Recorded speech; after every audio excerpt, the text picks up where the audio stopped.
J'ai ma carte. Moi, j'ai beaucoup de données. Vous autres, vous en avez peut-être pas encore. Vous en aurez sûrement. Mais là, il faut organiser l'environnement de travail pour travailler ces données-là, ces trajets-là, ou tracés, ou itinéraires. Pour l'organiser, on a ici en haut la, la barre des tâches avec ses menus déroulants. Puis dans les menus déroulants, on a tout ce qu'on peut faire avec Basecamp. Par contre, la barre qui est en dessous, ici en dessous de la barre de menu déroulant, c'est la barre rapide, aux accès rapides à des outils en particulier. Beaucoup d'outils sont dans cet onglet-là ici, ce menu déroulant-là. On peut avoir tout ça en bas. Je préfère avoir ça, c'est plus rapide que de cliquer puis d'avoir à glisser. Donc, je vais les mettre ici. Mais il y en a d'autres aussi, comme celui-ci, c'est le niveau de détail, lui, que j'utilise énormément. Lui, je le rajoute. Mais par contre, celui-là ici, qui est ma barre, les profils d'activité, moi, en général, je choisis direct à vol d'oiseau, puis je le laisse ça. Fait que je n'ai pas vraiment besoin là. Je pourrais l'enlever. En général, je ne le mets pas là parce que je ne l'utilise pas. Je ne le change pas. Pour d'autres personnes qui aiment mieux travailler des fois avec des planificateurs de trajets, d'itinéraires, fait que là, ils doivent demander à Basecamp de créer quelque chose. Ils doivent choisir si c'est tout terrain ou moto ou bien voiture pour que ce soit accessible. Mais souvent, à ce moment-là, ils vont, planificateur de trajet, par exemple, va te le demander. Quel est le véhicule que tu utilises? Bon, comme j'utilise pas ça, je vais l'enlever, je le mettrai pas là. Pour ce faire, tu vas dans Affichage en haut ici du menu déroulant, barre d'outils, et tu coches et décoches tous ceux que tu as besoin. Comme par exemple, là, je décoche mon profil d'activité.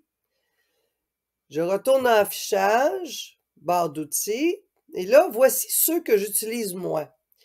Mon niveau de détail, comme je disais tout à l'heure, qui est très important, que j'utilise souvent, que je vais parler dans une autre capsule, comment l'utiliser, pourquoi on a besoin tant que ça.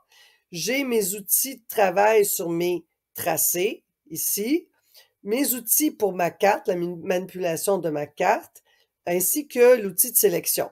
Celui-là aussi, on doit le rajouter. Moi, c'est ce que j'ai besoin. Vous aurez peut-être besoin d'autres choses à force de jouer avec. Vous allez dire, ah, lui, je l'ai besoin souvent, je vais le rajouter sur ma barre. Vous pourriez tous les mettre, mais pour moi, quand c'est trop chargé, ça devient que je cherche. Fait que j'aime pas ça chercher. Je suis paresseuse. Bon. Donc, ici, je vais donner un exemple. Zone à contourner, si on l'utilise, c'est que on a besoin de créer un carré. Il se rajoute toujours par la gauche quand on le rajoute. Si je l'utilise, que je veux en créer un, il faut, là, à ce moment-là, ça crée un carré. Mais moi, je trouve pas ça pratique parce que si, par exemple, j'ai un terrain comme, par exemple, dans Charlevoix, il y a le terrain des Desmarais, c'est pas un carré, c'est un, quelque chose qui est plus compliqué que ça, ben, je vais le dessiner à main levée puis je vais le créer. Mais si quelqu'un travaille avec un planificateur de trajet et on ne veut pas qu'il passe par quelque part, ben j'imagine que cet outil-là va être pratique. Je l'enlève, j'en ai pas de besoin pour moi. Vous le mettrez si vous en avez besoin. Donc, où est-ce qu'il est? Zone à contourner, je le clique. Il faut aussi savoir que, en plus des accès rapides qu'on a là, on a moyen d'utiliser des lettres. Et on peut les connaître, apprendre à les connaître en cliquant ici sur Outils, le menu déroulant qui est là. Et à côté du menu, dans le menu déroulant, à chaque outil qui est là, il y a la lettre correspondante. Mais pour pouvoir l'utiliser, il faut avoir cliqué sur la carte. Alors, si je clique sur ma carte et que j'utilise une lettre, comme la lettre H, qui est l'outil de la sélection de la main, là, mon curseur s'est transformé en ma main. Si je clique sur S, il va se transformer en outil de sélection. Ensuite, si je suis sur un de mes tracés, puis que je clique sur X, ben là, mes ciseaux vont sortir. Alors ça, on va en reparler plus tard de l'utilité de ces outils-là. On va faire des choses avec, mais juste savoir que quand on travaille avec ces outils-là, on peut apprendre par cœur éventuellement les lettres correspondantes, puis des fois, c'est plus rapide de les utiliser. Il y en a qui aiment mieux aller avec les icônes, mais chacun son choix, mais au moins de le savoir. Fait que c'est les outils rapides, une autre façon d'avoir accès à ça. Puis on peut remarquer aussi qu'ailleurs, partout, on a avec quelque chose l'outil qu'on peut utiliser, CTRL-Z pour annuler, CTRL-X pour couper. Et on a à peu près partout, si on veut les apprendre par cœur, ils sont toujours suggérés dans le menu déroulant. Fait que ce qui peut... mais moi, j'ai comme de la misère à les apprendre, là. Fait que faudrait toujours que j'y retourne. Mais s'il y en a qui sont habitués, il y en a qui sont plus habitués de fonctionner comme ça. Alors, au moins, on peut toutes les voir à chaque fois. Ils sont toujours affichés. Il y a une autre chose que je peux faire pour organiser mon environnement de travail, c'est d'organiser la fenêtre de la sélection que j'ai faite d'un dossier ou d'une liste, des éléments qui sont dans cette fenêtre-là. Ici, on a en haut, à droite de cette fenêtre-là, la roue qui nous donne ici accès au tri qu'on peut faire. Je peux le faire par symbole ou par nom, ou ascendant ou descendant. Moi, j'aime mieux par symbole, avoir les symboles ensemble, parce que je travaille souvent avec surtout avec mes tracés, l'ensemble de mes tracés. J'aime ça les avoir ensemble. Parfois, je vais avoir juste après mes itinéraires si j'en ai. Donc, j'aime ça avoir mes symboles ensemble. Ça, c'est mon choix. Donc, je vais mettre les symboles ensemble. L'autre chose que j'aime avoir dans mon tri, c'est l'avoir descendant. Quand on l'a ascendant, il y a une sélection, mais il commence par les symboles, puis il y a un ordre dans ces symboles, puis les tracés, puis les itinéraires vont être en bas. Et comme moi, je travaille surtout avec les tracés et les itinéraires, surtout avec les tracés, puis je travaille souvent avec plusieurs tracés en même temps, j'aime ça avoir la vision d'ensemble dès le début, en haut de mes tracés. Donc, je choisis descendant. Alors, en haut de ma liste ici, je commence, puis j'ai mes tracés. Mais en plus, j'ai ici, en bas de ma fenêtre, le choix de ma sélection qui est là, qui apparaît en bas. Par contre, je peux avoir ici, si je clique là-dessus ou je déclique, là, vous voyez, ça se rajoute en bas. C'est les éléments qui sont dans ma liste, classés par groupe. Ça, ici, c'est toute ma liste au complet. Donc, dans cette liste-là, j'ai 111 éléments.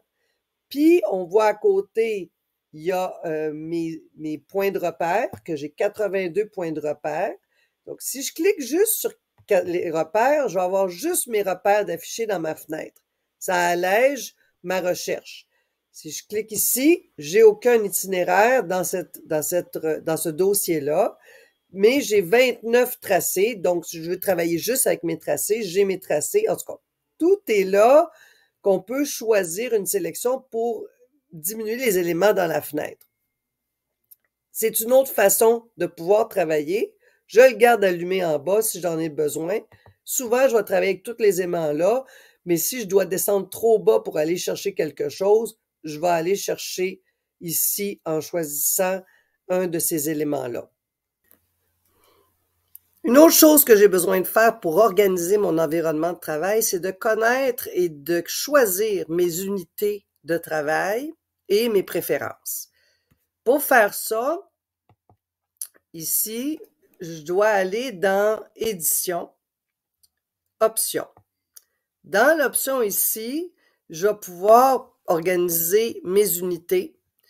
Donc, je peux choisir symétrique en mille ou bien nautique. Personnaliser si vous avez d'autres choses que vous préférez. Vous pouvez fouiller là-dedans.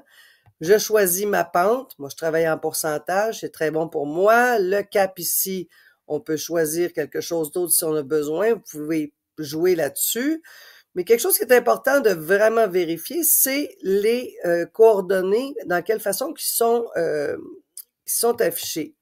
Ici, là, c'est celui qui est en ce moment. Puis c'est important de choisir le bon parce que parfois, on va vouloir travailler conjointement avec, maintenant, Google Maps pour vérifier. Mettons que je dessine un tracé, puis je veux vérifier si le pont qu'il y a de l'air d'avoir ici, dans un endroit précis, s'il existe vraiment. Fait que souvent, je vais prendre les coordonnées sur mon Basecamp du tracé du point.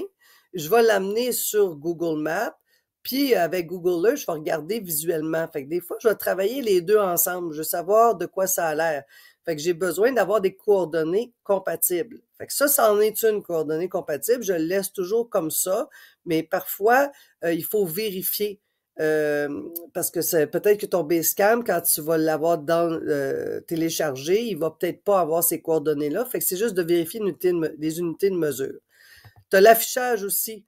Parce que quand tu vas vouloir travailler, tu veux avoir une bonne vision peut-être mettons des symboles ou des étiquettes. Par contre, si c'est trop gros, ben que ça cache trop de choses, ça va quelque chose qui va déranger. Puis parfois, ben, dans un certain travail, tu vas avoir besoin de venir les modifier. Parce que des fois, tu vas travailler très rapproché, mais tu veux pas avoir trop d'étiquettes, fait que tu vas venir le rapetisser, puis tu vas le remettre après. Donc, c'est important de venir ajuster ça selon les besoins. Comme là, mettons, la largeur du tracé, je pense que je vais le mettre plus large. Moi, là, tout à coup, je réalise ça. J'ai vieilli, puis j'ai besoin des plus gros